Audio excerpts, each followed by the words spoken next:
wrong and right. This is a video that will assess my previous reaction video to Vaush. I promised one of the commenters that I would go over the stuff that I got wrong and correct them, because I did get some stuff wrong. So I compiled a list of the stuff that I think I got wrong. I probably got more wrong than is on the list, so if I missed some stuff, put them in the comments down below and let me know. Though I'm also going to go over some of the stuff I got right, because I also did get some stuff right as well. It also won't be an exhaustive list of what I got right, so if you want to mention the stuff that I got right, but I didn't put in the video, feel free to mention that too. And now, without further ado, let's go over what I got wrong. Starmer did flip-flop several times. Just because Vaush didn't mention any of the flip-flops that Starmer did in his video that I was reacting to doesn't mean that I shouldn't have looked it up before making that statement. Politico has an entire article on the stuff that Starmer flip-flopped on, and I'm going to link that below. And Starmer did water down his plans for strengthening workers' rights. And as someone who sells their labor for currency, and that currency allows for me to have freedom and independence in the marketplace, I do appreciate having rules that protect my negotiating power and raise the minimum standards for workplace conditions. So, watering down those plans was not good. Also, it turns out that Starmer is not as good a PM as he was an opposition leader. He has fallen considerably short of his promises.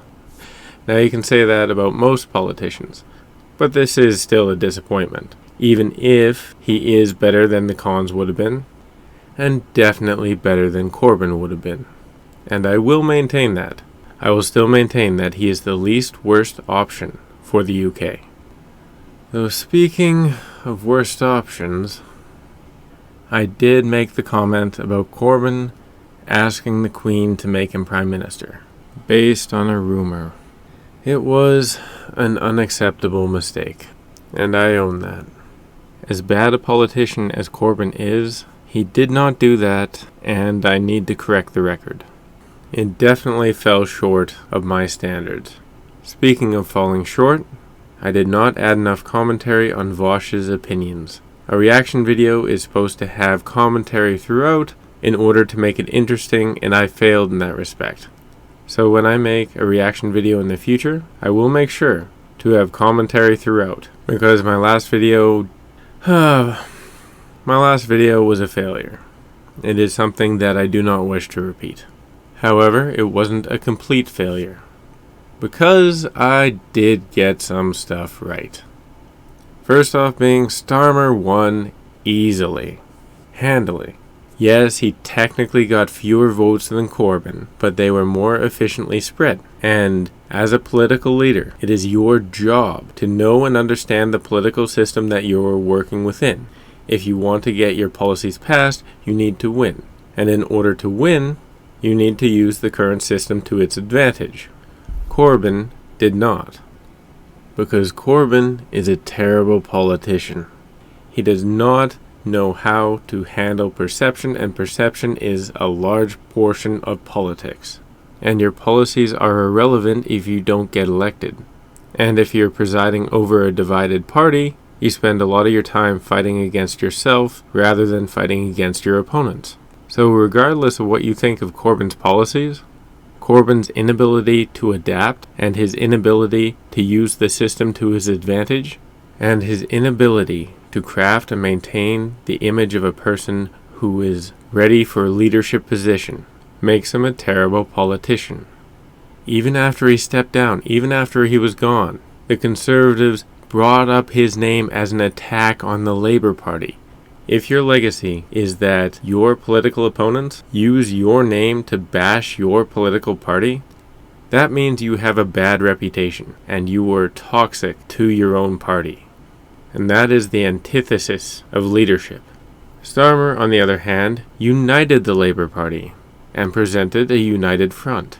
Now you may not like how he did that, you may oppose his methods and some of his policies, but it is much easier to win elections and get stuff done when you're not fighting your own party. And this is why Starmer was better than Corbyn, because Starmer could and did get elected. If Corbyn was still leader of the Labour Party, I don't think he would have been able to take down the multiple prime ministers that the Conservatives put up. Hell, Boris Johnson might still have been prime minister because Starmer did a great job of trapping him. And I don't think that Corbyn had the same skill set. And yes, all of the other scandals may still have brought down the Conservatives, but I still don't think that Corbyn would have gotten a majority, even if he won.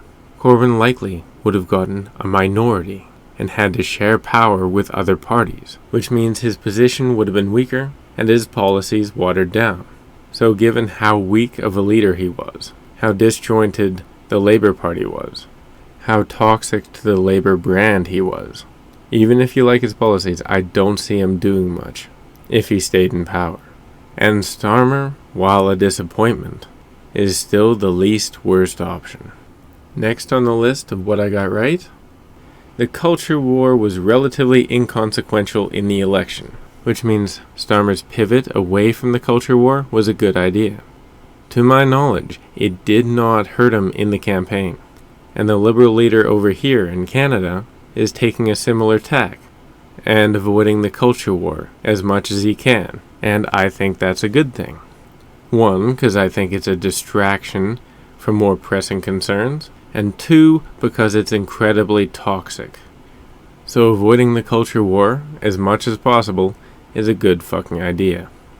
Vaush, on the other hand, had no idea what the fuck he was talking about, because it was proven later in one of his next videos on the UK election that he didn't know how the country ran after Parliament was dissolved for an election. He didn't know anything about parliamentary procedure.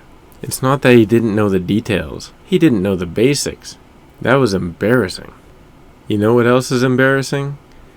I was right about the Dems being worse than Labour. Labour was untested, so I didn't know how big the difference would be.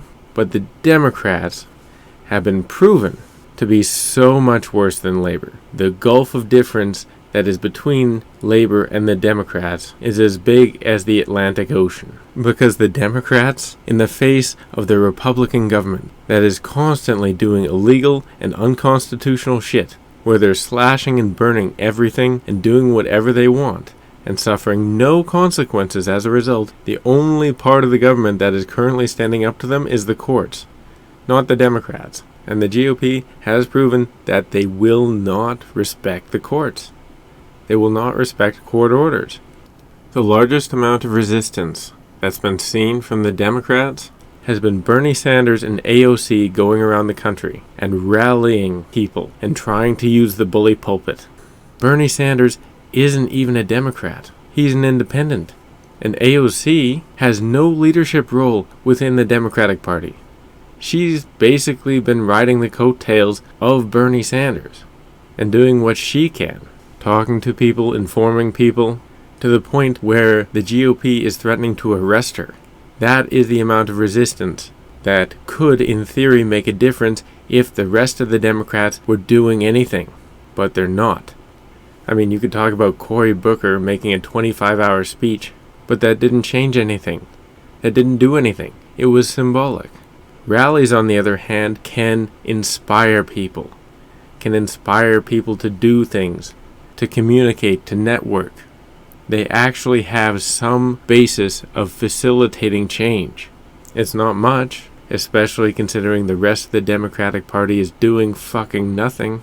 I mean, if those rallies were paired with the protests at the Tesla dealerships, as well as the Democratic Party using the bully pulpit and every single Democrat going to those rallies and going to those protests and speaking truth to power, and not just that, go to other countries and meet with world leaders that are like-minded, build connections with other politicians around the world, with other groups and people around the world, and coordinate.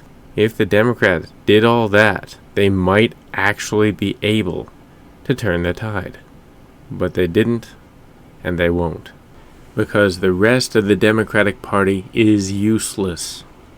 They're providing as much resistance as the opposition parties in the Russian State Duma. At this point, I'm prepared to call them controlled opposition. And unfortunately, I don't see any change on the horizon. But anyway, sorry to leave you guys on a bit of a downer. I will have more videos coming out soon. Until next time, ciao to y'all.